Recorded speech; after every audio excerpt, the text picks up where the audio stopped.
இயேசுவுக்குள்ளே பிரியமான இறையுறவுகளே, இன்றைய நாளினுடைய நற்செய்தி பகுதியானது இயேசுவினுடைய போதனைகளை கேட்க வந்த பல்லாயிரக்கணக்கான மக்களுக்கு இயேசு உணவளிக்கின்ற நிகழ்வு இவற்றில் எடுத்து எம்பப்படுகின்றது.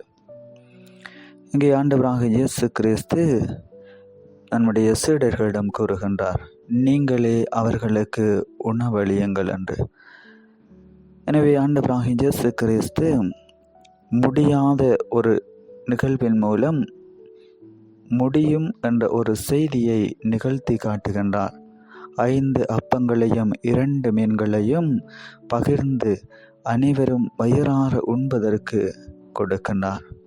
இது இயேசுவினுடைய வாழ்விலே அவருடைய பரிவு, இரக்கம், கருணை, அன்பு என்ற இந்த நல்ல புண்ணியங்கள் அவரிடத்திலே காணப்பட்டது நிமித்தம் அவர் இந்த புதுமையை செய்வதற்கு காரணமாக அமைந்தது.